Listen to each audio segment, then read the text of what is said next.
أعوذ بالله من الشيطان الرجيم.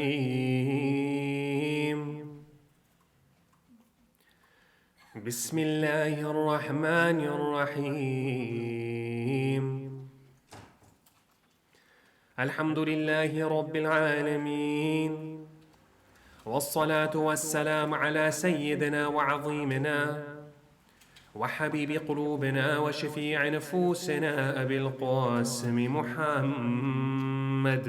اللهم صل على محمد وآل محمد وعلى أهل بيته الطيبين الطاهرين المعصومين المكرمين المنتجبين.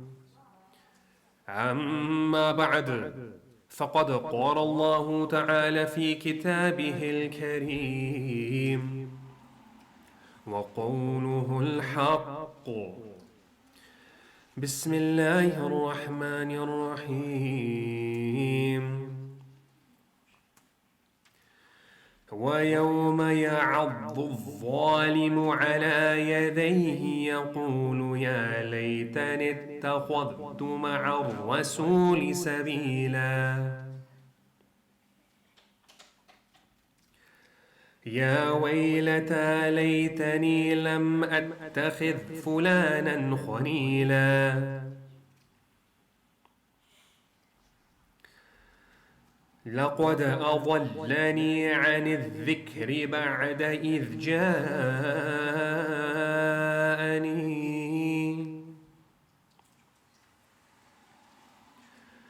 وكان الشيطان للإنسان خذولا. صدق الله العلي العظيم. بسم الله الرحمن الرحيم. رب اشرح لي صدري ويسر لي أمري واحلل عقدة من لساني يفقه قولي. السلام عليكم جميعا ورحمة الله وبركاته. We have over these nights been speaking about rights within Islam. We started off by talking about the historicity and the philosophical bases of rights. Then we spoke about rights in concentric circles. So we started first with the right of Allah subhanahu wa ta'ala, Allah being at the center of everything. Then we moved out one circle and we looked at the rights of our nafs over ourselves, our body over ourselves. Then we took the next step and we looked at the right of ibadah, so how to use the body in relation to Allah subhanahu wa ta'ala. And then we started speaking about the rights of other people, how to use the body that Allah has given us when interacting with those around us. And we've steadily been working our way out, so starting with the closest relations, parents, children, spouses, and then moving outwards to other relatives. And now, inshallah, in tonight's discussion, we'll continue that outward journey and we will talk about the rights of friends. Now, human beings, we are inherently social beings. Aristotle, the great famous Greek philosopher, he says in his Politics, man is by nature a social animal. An individual who is unsocial naturally and not accidentally is either beneath our notice or is more than human. Society is something that precedes the individual. Anyone who either cannot lead the common life or is so self-sufficient as to not need to, therefore does not partake of society, he is either a beast or a god. So what Aristotle is saying here is that anybody who does not engage in society, who doesn't go out and build those links with those around him, is either someone who has fallen below the level of human beings, that they have turned against one of the very essence of what it means to be human, or they are above human, referring to the Greek belief in gods. And when you look at human beings, so many aspects of us are intertwined into from an evolutionary perspective, into the way that we interact with other people. Okay, a couple of examples, a couple of physical examples, and then we'll look at a couple of cognitive examples as well. So, have you ever wondered why the whites of your eyes are white? Why the sclera is white? It is that color specifically so that it contrasts with your iris and your pupil. Why? So that I know exactly where someone else is looking. I can tell if they're looking at me, I can tell if they're looking past me. And that's not common in the animal kingdom. Usually the scleras, they tend to be colored. Or if you take, for example, some social strange practices such as yawning. If a person yawns, then it seems to be contagious to those around them. Why? We don't fully understand. It might be to indicate to other members of the group that they are falling asleep, therefore they should wake up. Or it is to indicate to them that yes, one of the members is asleep. Maybe it's time for everyone to sleep. Allahu a'lam, we don't know. Or how about when you see someone throwing up, when you smell vomit or you see it, it makes you also want to throw up. Why is that? Well, again, part of the theories behind this, because when it comes to complex human behaviors, we primarily work on theories. The theory is that people, they were always in group settings historically. And so if one person has suffered from food poisoning, they've eaten something which isn't quite right, then it's likely the rest of the group ate it as well. So if one of the group has picked up on it, then the others join in as well. Here are some, and there are so many. There's a long list of other physical traits that you'll tend to see on a day-to-day basis. I mean, hopefully not the last one on a day-to-day basis, but the others for sure. So that's on a physical level. But also on a cognitive level, in the way that we think, we are geared and wired for social settings. I'll give you a couple of examples. There have been a lot of studies that talk about the ability to implant false memories into other people. That if you talk with enough social pressure or other external pressure and you oft repeat it, people will often generate memories in their mind that never happened or never existed. This is one of the criticisms that's often leveled against advanced interrogation techniques. That if you interrogate people long enough, they will start to remember that they've done the crime even if they never did it in the first place. When we're driving on the road and we know that the rule is that you're not supposed to go past, let's say, 30 miles an hour, but the car in front is going at 35, there's often a tendency for us to follow in step because we see another member of the group is doing it, and so we join in. And perhaps the most famous example of all is groupthink. In the 1950s, there was a man by the name of Solomon Asch, and he conducted what became one of the most famous experiments in the history of psychology. So what did he do? He gathered a group of people in a room, and he asked them one simple question. So he had on the diagram 3 lines of different lengths. There was line A, line B, line C, different lengths. And the task for the people in the room is now that he's going to show them a 4th line, just match it up. Which line is the 4th line equal to? Is it equal to A? Is it equal to B? Is it equal to C? It's a very simple task. But he had 2 groups. One group, he let people do it naturally, what we call the control group. In the control group, over 99% of people got it right. Okay, it's not rocket science. It's very, very simple. However, in the other group, he did something interesting. He planted a group of actors there, and the actors were to deliberately give the wrong answer. They had given some right answers to previous questions to build up some rapport, but for that specific question, they gave the wrong answer. So what happened? From 99% getting it right, it dropped down to about 66%. So 66% still got it right because it was so obviously the case, but 33% of people were willing to compromise on truth simply because they felt the social pressure to do so. And if you ask them, many of them said no, that they actually thought that that was the case. They would defend it. So here are some of the ways in which we are integrated. Very deep down into our very psychology and our being, we are at core social animals. And having friends, it is encouraged by Islam. It is a natural phenomenon, and it is one that Islam fosters. For example, Imam Ali salawatullahi wa salamuhu alayhi,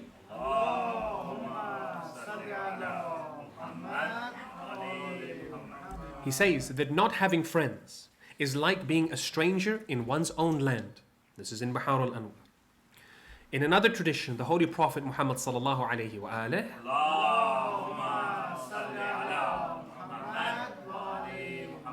he says that it is a great tragedy not to have good friends. So it is very important for us to go out and build those social circles and to interact with people around us. This is very important indeed for our mental health as well. And we spoke a little bit about this when we were talking about the rights of children. Now, friendship, it is slightly different to the other forms of relations that we've been talking about.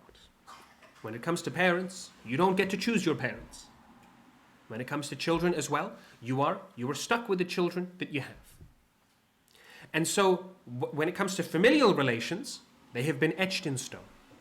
And Islamically, we're supposed to pursue them as far as is feasibly and practically possible. But when it comes to friends, you've entered into an area of negotiated relationship. We make friends, we lose friends.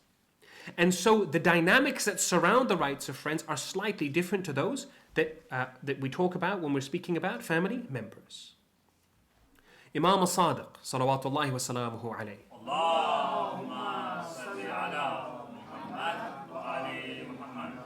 On this note, he says, friendship is nothing unless its limits are kept. And he who does not keep these limits should not be regarded as a friend. And he gives 5 limits here. He says the first limit is that the inner self and the outer self should be the same. Meaning what? That our friends shouldn't be hypocritical. That as part of your friendship, you should be honest and genuine with who you are befriending. The second is that they should regard your goodness as their goodness and your harm as their harm. So you have a vested interest in your friend and your friends have vested interests in you. Number 3 is that the type of friendship should not change or certainly shouldn't deteriorate between times of fortune and times of difficulty. Number 4, that friends should not deprive friends of help when they are capable of giving it. A friend has more right over our help and our assistance as opposed to a random person. And finally, the 5th limit, which is the most comprehensive, is that a friend should never leave his friend alone in calamities. That in times of great difficulty, that is when the lantern of friendship, it shines brightest. That's when it is most important. And when we go through particularly difficult times, that's why the old English adage is there, that when you go through difficult times, you always gain. Either you gain a good friend or you gain a lesson. Meaning that if your friend abandoned you in those times of need, then they were not true friends to begin with. But it's interesting because when we make friends, they often reflect who we are. Friendship, it acts as a kind of mirror. Imam Ali salawatullahi wa salamuhu alayhi,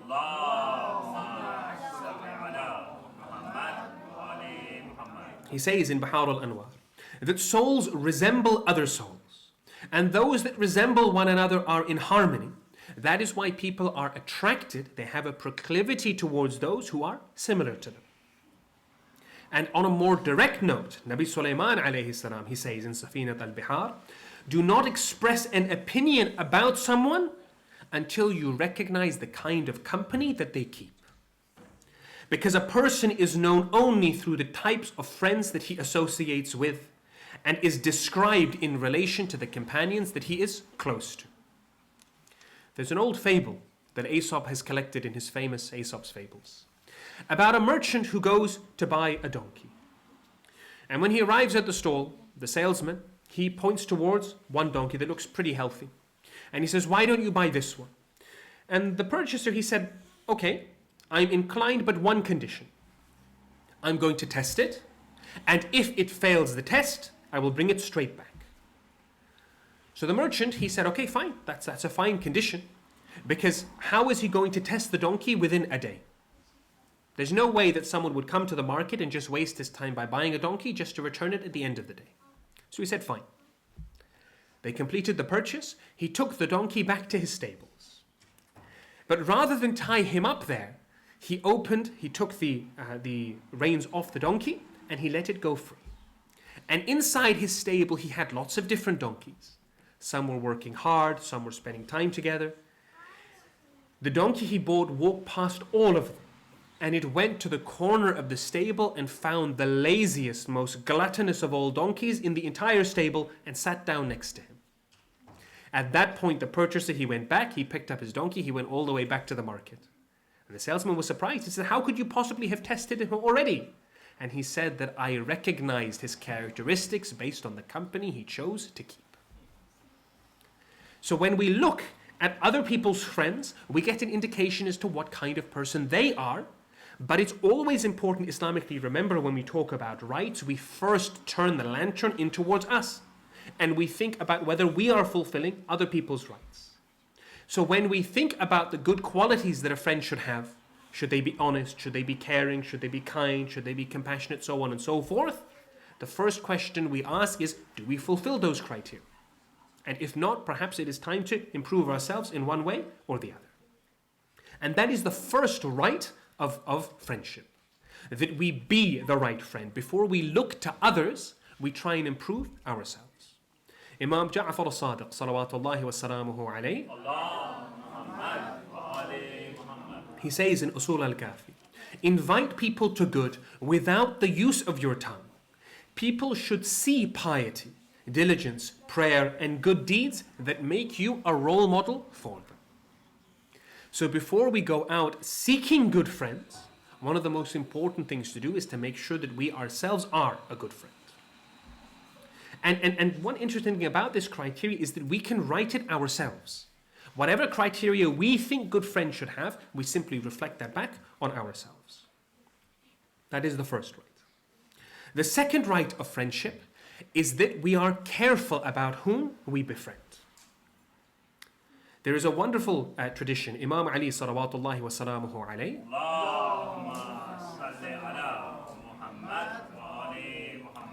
he says that whoever makes friends without proper considerations will have to put up with wicked friends.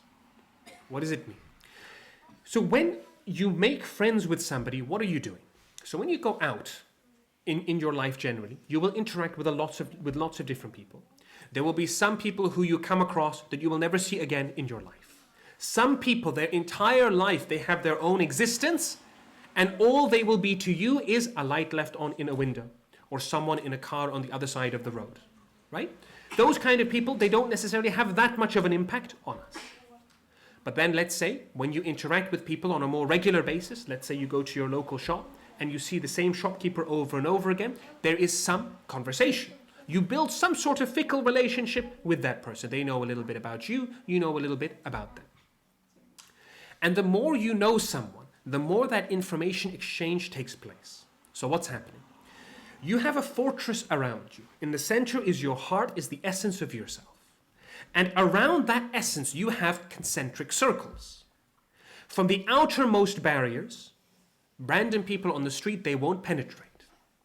But after you allow them in through the first door, then they have slightly more access to who you are as a person, because you've granted them that access, and by virtue, they will tend to grant you it as well. And the more you allow them to enter, the more circles and doors you allow them to go through, the closer and closer and closer they are to the essence of your person.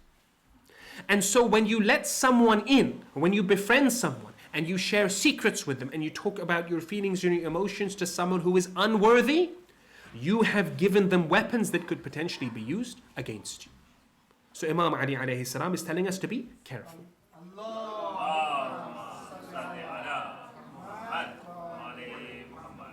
Now there might be a question that comes up, that is this not judgmental? Are we not being quite judgmental when we are talking about friends? Well, first of all, generally in Islam, we tend to judge the sin, not the sinner. So if someone does something wrong, we speak about what they have done wrong, but we don't necessarily categorize the person as a bad person. After all, even God does not judge man until the end of his days. We have no position, we don't have the authority, we don't have the information to pass a judgment as to whether a person we interacted with for 5 minutes is destined for eternal heaven or damnation. We don't know that. So generally we tend to judge the sin, not the sinner, but when it comes to intricate relationships, that moves slightly. And we must judge. But here is the key. We are not passing a final judgment on a person that we can say genuinely they are a good person who's going to paradise. But we are passing a relative judgment that this person is good for me and my iman and my family and my goals, or this person in the way that they are now, in the situation that they are not. It is a relative judgment. And so we can pass these judgments in who we invite into our fortresses without being judgmental. And that doesn't mean that we put people down. That I have made within myself a judgment that person X is not good for me, relative to me. But I don't publicize that. Unless there's obvious dhulm, I'm not going to go around and do ghiba and say this person has this shortcoming. Oh, I'd never be friends with that person. No, then we'd be disrespecting the rights of the tongue that we spoke about before. But within ourselves, we make those judgment calls. And it's really important because friends, they mold one another. There's a wonderful quote from the science fiction author Ray Bradbury, who's quite well known for his prose. And he says, in Something Wicked This Way Comes, talking about two friends, he says, God, how we get our fingers in each other's clay. That's friendship, each playing the potter to see what shapes he can make of the other. When we interact with someone on a daily basis, they are molding us like pottery and we are molding them. It's a two-way street. There's a beautiful tradition in Sahih Bukhari and Sahih Muslim that the Holy Prophet Muhammad sallallahu alayhi wa alihi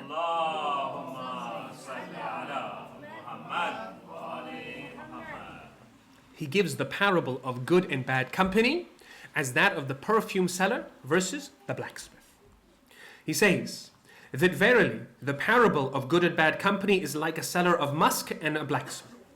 The seller of musk will give you perfume, you will buy some, you will spend some time around him, and you will adopt some of that pleasant smell.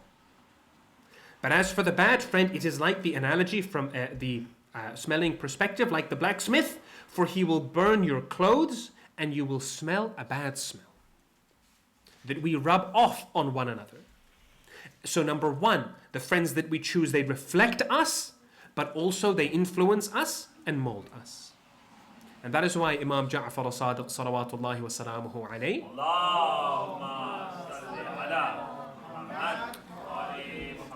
he goes as far as to say that there are ways that you can even test your friends.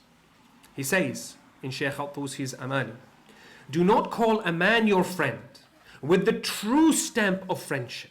Don't let him into those inner circles until you have tested him in three manners. Number one, that you have seen him when he is angry and whether he controls himself. Number two, he has been tested with dirham and dinar, meaning in affairs of money. And finally, after you travel with him. Because when we travel, we see people at all different times of the day. The masks and the veneers, they tend to go away. So we are told to be careful. But there is an objection. Some people may argue, especially amongst the youth, this is especially when we're younger, we go through a phase where we value our friends more than anything else. It's a temporary phase, but it's a phase nonetheless. And they will argue, well, look, I know my friend's weaknesses. I know that, okay, he doesn't pray his salah. I know that. But I filter. I take good from him and I leave the bad. So can I not therefore be friends with anybody, no matter how good or bad they are? The problem with this is the influence that happens between friends is both conscious and subconscious.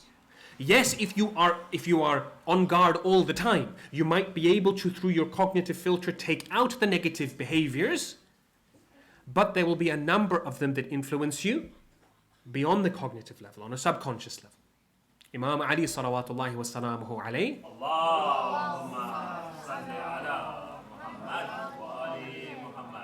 he says, avoid the companionship of the wicked, since your nature will unknowingly adopt their wickedness. And the key term there is unknowingly. So let's go back to that example of salah. If we were friends with someone who prayed salah regularly on time, that as soon as the time for salah comes, as soon as they hear the adhan, they get up, they say, okay, let's go do wudu, let's do our salah. Just think. Yes, of course, cognitively you'll decide to go and pray with them, but also a respect begins to burgeon in your heart. Your opinion of salah begins to change, as opposed to someone who doesn't care. And then also that sours one's opinion because you see that they go about their daily lives without salah and they seem to be fine. Obviously, ultimately, Allah subhanahu wa ta'ala is the judge. And this is where it sort of links back to the rights of the parents. That parents often, they have a wisdom that as children, especially as children, we don't understand. They have world experience. They have knowledge of people's personalities in a way that we haven't been able to build up yet because we haven't interacted with enough people. We haven't built that library of personalities within our minds. So when our parents tell us, okay, this is a good person, be friends with them, or our parents tell us, no, this person you should avoid, we should always give that profound weight because they are giving us a piece of wisdom before we let someone in through the circles of our fortress and before we allow them to do harm to ourselves. And friendship, from an Islamic perspective, it is a spiritual bond as well. Allah subhanahu wa ta'ala in Surah Al-Ma'arij verses 8 to 10, He says, يَوْمَ تَكُونُ السَّمَاءُ كَالْمُهْلِ وَتَكُونُ الْجِبَالُ كَالْعِهْنِ وَلَا يَسْأَلُ حَمِيمٌ حَمِيمًا. That on the day when the heavens will be like molten brass and the mountains will be like tufts of wool, and no friend will ask about his friend. Allah subhanahu wa ta'ala is saying in the Quran, Hamim, the term here which is used for friend, is a very close friend. But on the day of judgment, we will be left on our own. That we will not look out for our friends and our friends will not look out for us. All that we take to the next life are our deeds. But Allah subhanahu wa ta'ala, for friends, He gives an exception. In Surah Al-Zukhruf, verse number 67, He says, Bismillah ar-Rahman ar-Rahim, الأخلاء يومئذ بعضهم لبعض عدو إلا المتقين. On that day, friends will become each other's enemies, but not so the righteous. That if we find that good friend and we synchronize on the way to Allah subhanahu wa ta'ala, then there is assistance. Then we look towards one another on the day of Qiyamah. Because we helped each other in good, not in evil. And hence, the Holy Prophet Muhammad sallallahu alayhi wa alihi,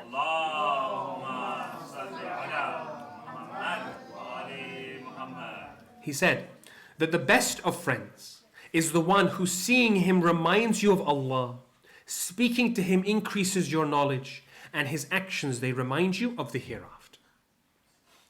Because when we make good practicing religious friends, then they take us towards paradise. And we can have fun, we enjoy time with friends. So it becomes a double benefit.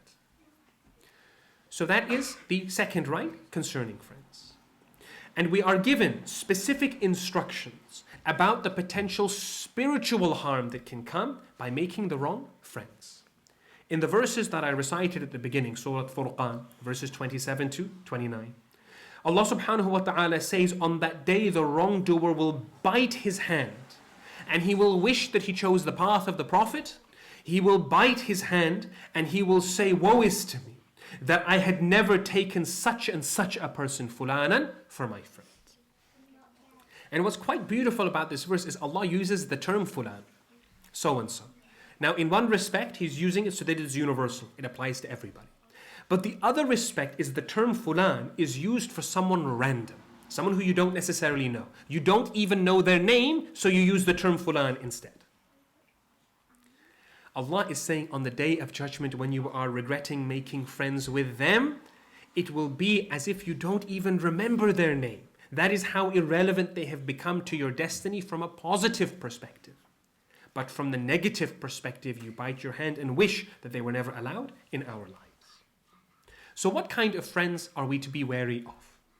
There's a beautiful tradition. There are actually quite a few narrations that talk about this, but we'll focus on one. From our fourth Imam, Imam Zayn al-Abidin, salawatullahi wa salamuhu alayhi.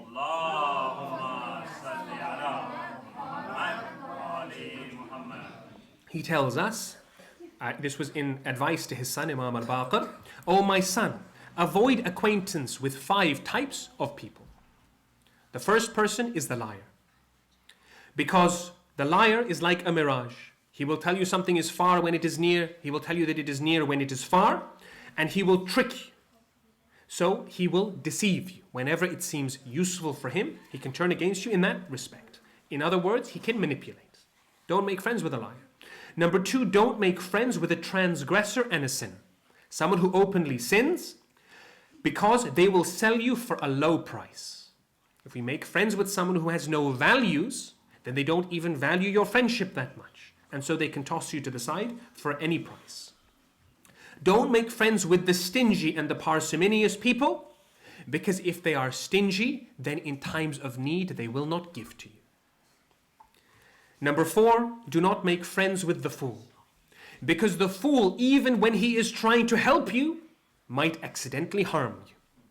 So you be careful of the fool. And finally, he says, don't be a friend to those who have cut off relations with their family, because they have cut off their line of barakah. They have been cursed by Allah subhanahu wa ta'ala.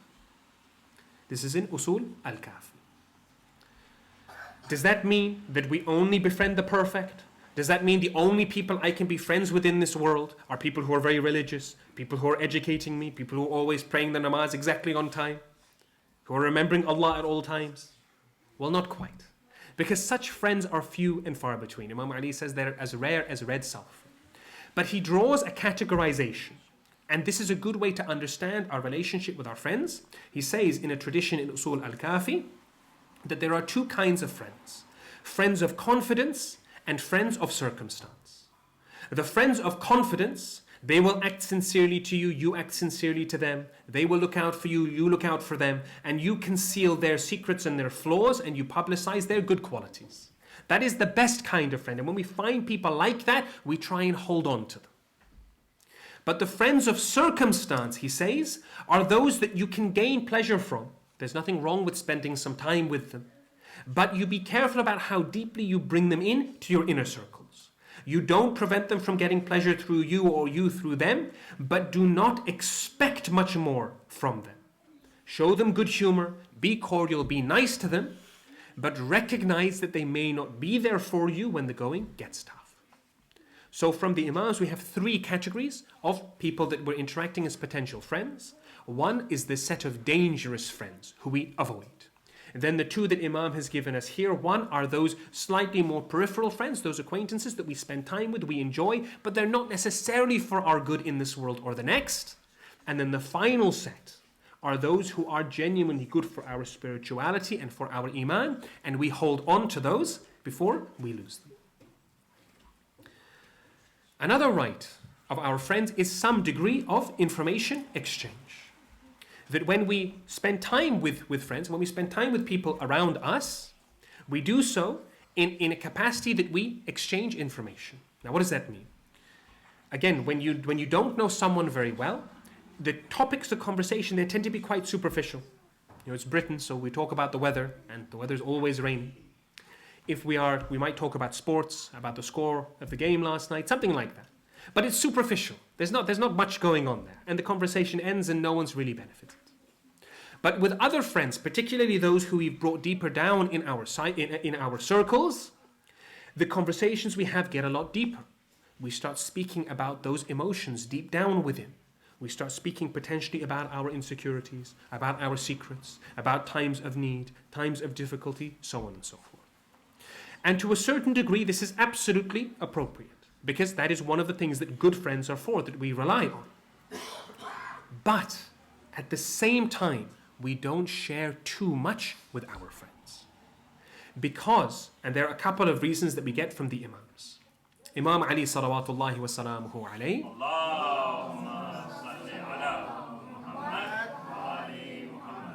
he says, shower all your love on your friends, but do not shower all your trust. Why is that? He says, because when you cherish someone, you cherish him moderately because he may be your enemy one day. And when you dislike someone, you dislike them moderately for they may be your friends one day. Circumstances change. People grow apart. People get differences. They get disagreements. And if we've shared everything right down to the depths of our souls, we have equipped people with information that they can use against us. So there is wisdom in holding back. Imam Ali salawatullahi wa salamuhu alayhi,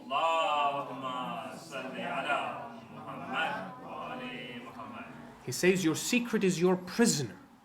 Once you tell your secret, you have released it. There's no putting it back in. And so he tells us to, when we are sharing secrets, share the secrets with them that we could recover from if our enemies heard about it or if other people heard about it. In other words, that we plan for the best, but we are prepared for the worst. Now, Imam Zayn al-Abidin salawatullahi wa salamuhu alayhi,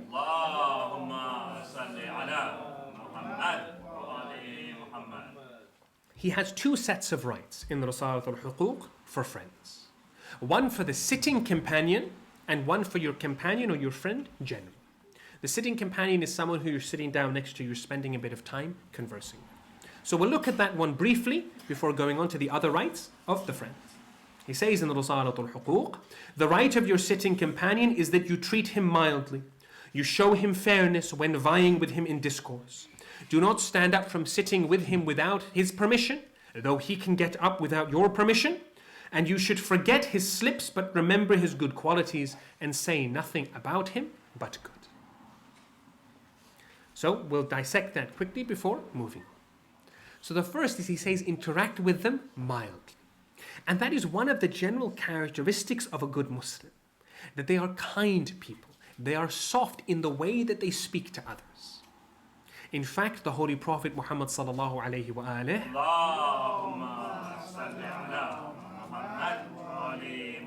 he was told in the Holy Quran that the reason for his success, at least one of the reasons for his success, was the fact that he was kind and gentle with people. Surah Al Imran, verse number 159. فَبِمَا رَحْمَةٍ مِّنَ اللَّهِ لِنْتَ لَهُمْ وَلَوْ كُنْتَ فَضًّا غَلِيظَ الْقَلْبِ لَنْفَضُّوا مِنْ حَوْلِكَ. That it is an act of mercy, O Prophet, that you were soft-hearted, you were kind-hearted to them. For if you were harsh, they would have dispersed from you. So, the Holy Prophet, he brought people towards him by his kind mannerisms. So even someone who we acquaint ourselves with temporarily, that we are sitting with, we approach them cordially and with kindness. The Imam, he also says fairness when vying in discourse. Now, what does that mean? It means that when we are sitting down with someone and we are discussing, we can vie, meaning that you can disagree, you can argue within boundaries. Because when you discuss issues like this, back and forth agreements, disagreements, that is a way to build knowledge. If someone says something, we can challenge it. Again, within the boundaries of akhlaq. If they're positing something, we can contradict it with reason. And if we posit something, then they can contradict it as well. And this is part of growth. And why is this so important? Why has Imam put it here? Well, one of the reasons is because we don't like to be contradicted. As human beings, we want everybody to accept what we're saying. We want people to look at us and nod. Or at least agree and say, yes, that's a very good point. And if someone contradicts us, it irks us a little, because sometimes we consider our opinions to be part of us. But when you're sitting with friends, that is the best time to be argued with. That's the best time to be proven wrong. Let's say that you argued something that wasn't true. And someone fulfilled your rights, a sitting companion fulfilled your rights and contradicted you there and then. It means that now you're corrected. You won't repeat that again and again. And it's a low stakes scenario. But let's say they didn't. They didn't contradict you. They didn't challenge you. What happens? You hold on to that belief. You hold on to what is wrong but you think is right. And then you might be challenged in a more high stakes situation. And then what happens? Then there are big consequences that happen as a result. And this is also important as part of the depths of relation as well, that you're not surrounded just by yes men. So that is another right of the sitting companion. Another right is don't leave without his permission, but he can leave without your permission. This approaches that we're coming to that kind of idea that when you respect other people's rights, you have to continue to do so even if they don't respect yours. And if someone does something to you which you think is bad, rather than reacting badly to it, you respond with evil. There's a beautiful verse in the Holy Quran, Surah Fussilat, verse number 34. And good and evil cannot be equal. O Prophet, repel evil with that which is better, and your enemy will come as close to you as an old valued friend. So if someone does something to annoy us, or to harm us, or to wrong us, we don't have to get revenge. Justice will be had, but leave it to God. Have tawakkul, trust Allah subhanahu wa ta'ala, and respect other people's rights even if they don't respect our own. Allahumma salli Muhammad. Imam Zayn al-Abidin alayhi salam, he says in Risalat al-Huquq about the rights of the companion generally. He says the right of a companion, of a sahib, is that you act as his companion with bounty and fairness. You honor him with the honors that he gives you, and you don't let him be the first to act in affairs of generosity. And if he does beat you to generous deeds, then make sure you repay him. You wish for him as he wishes for you, and you restrain him from any act of disobedience that he might attempt. Be a mercy for him, not a punishment, and there is no strength except in Allah subhanahu wa ta'ala. There are mountains of wisdom here to dissect, but we'll dissect briefly before moving on. Al-Bayhaqi, he records a tradition from our sixth Imam, Imam Ja'far al-Sadiq, salawatullahi wa salamuhu alayhi.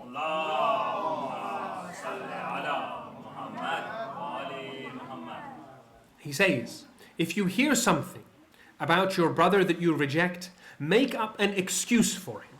Up to 70 excuses. And even if you can't excuse it, say perhaps he has an excuse that I do not know.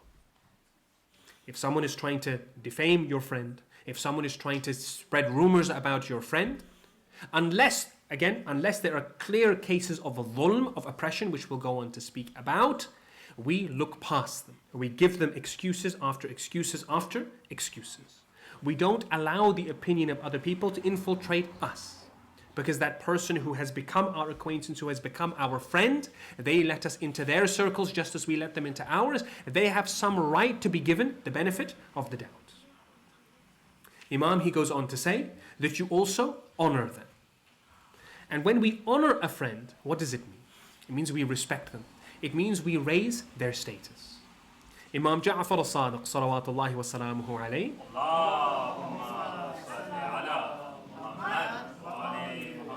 he says in Bahar al-Anwar, if you want the exclusive love of your brother, then do not ever make fun of him, do not quarrel with him, nor compete against him, nor be malicious to him. So we look, again, it goes back to what we were talking about before, that a good friend considers your goodness their goodness and your vice their vice. And remember, the pronouns being used here in the traditions, they are generally male pronouns, but that's because in Arabic, the male pronoun, it includes the female pronoun. Just like in the Romantic languages, like in French and Spanish, it's the same thing. So it refers to girls with their female friends and boys with their friends as well. And be the first in generosity. And if they are generous to you first, you repay them. And if there is one piece of advice that we could try and embody our lives around, this would be a good candidate for it. He is on his deathbed and he gathers his sons around him. It's in Bahar al-Anwar. And he says, "O my sons, associate with people in such a way that they will long for you while you are absent, and they will weep for you when you pass away." Meaning that the way we interact with other people, we make it so beautiful. We decorate it with generosity, with good deeds, with positive attitudes and behaviors, so much that when we are alive, they are craving for our company. They want to come towards us. And this is what happens when we respect the rights of friends. When we do these things that Allah subhanahu wa ta'ala has told us to do. And if we pass away, that they weep over us. We have had a genuine impact on their lives. Because that is where the heart of friendship truly lies. Remember, it goes back to that spiritual connection. Imam Ali salawatullahi wa salamuhu alayhi,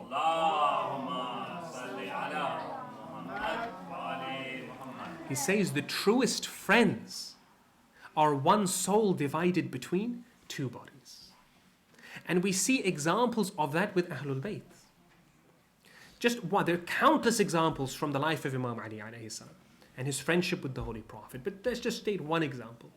At the Battle of Uhud, when everybody else was running away from him, everyone was abandoning the Holy Prophet, and it was possible that on that day the religion of Islam would have been vanquished from the earth, what does Imam Ali alayhi salam do?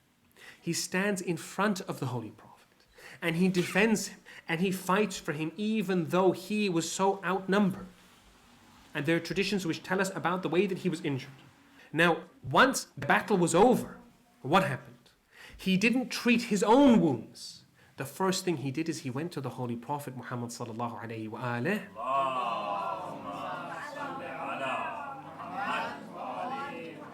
and looked after his wounds, even though the Prophet's wounds were a lot less than his own.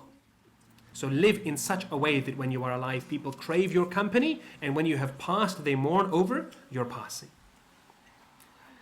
Another right that the Imam is talking about here about the Sahib is to wish for him as he wishes for you. And this is one variation of what is known as the Golden Rule. And historically, the Golden Rule, it's very interesting. Because when you look back, almost every major ethical and religious tradition, they contain some version of the Golden Rule. For example, in ancient Egypt, around 2000 BC, in the story of the eloquent peasant, There is the command, do to the doer, to make him do. In the Mahabharata, around 300 BC, one should never do something to others that one would regard as an injury to oneself. In the Pahlavi texts of Zoroastrianism, that nature alone is good which refrains from doing to another what is not good for oneself. In the Torah, Leviticus 19:18, you shall not take vengeance or bear a grudge against your kinsfolk, love your neighbor as yourself. Over and over again, this idea is passed on from all of the great religious traditions of old. Buddhism, Jainism, Taoism, whatever major tradition there is, you name it, they'll have a version of the golden rule. And it is particularly important in times of difficulty. Imam Ali salawatullahi wa salamuhu alayhi,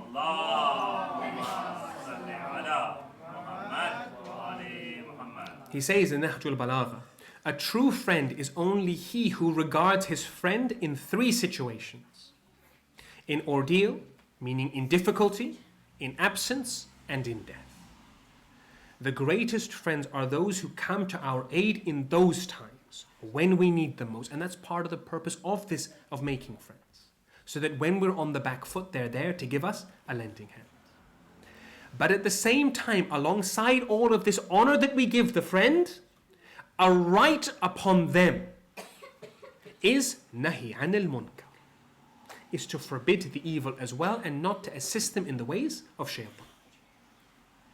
Now Imam Ali salawatullahi wa salamuhu alayhi,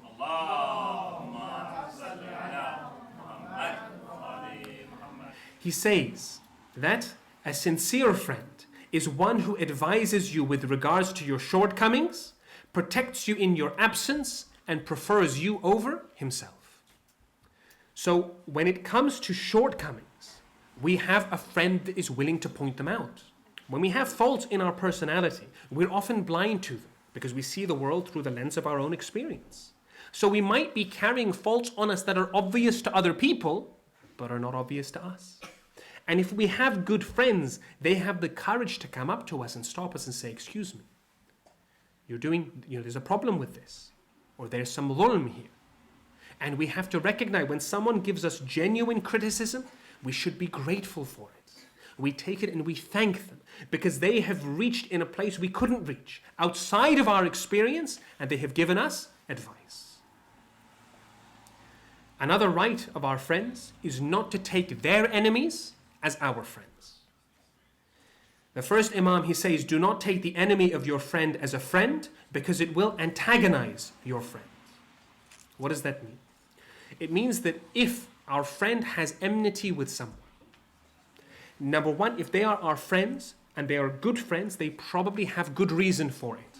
And they'll probably tell us that they're not happy with this person for X, Y, or Z. And we don't necessarily have to pass a judgment on that person because we weren't there. But we don't befriend their enemies for two reasons. One, because it antagonizes our friend. But more importantly, you open a door, a channel of information transfer, that they can get information about their enemy, and you have opened the door to allow harm into your friend. And that's whether it is intentional or unintentional, these things, they happen. So out of respect for our friends, we keep a distance from their enemies. And also, when we make friends, we try and look for quality. We try and find those few friends that build us spiritually, and we hold on to them. And once we lose those friends, if we ever lose them, if people grow apart and they are sincere friends, it can be quite painful. And spiritually as well, it can be harmful. Imam Ali salawatullahi wa salamuhu alayhi,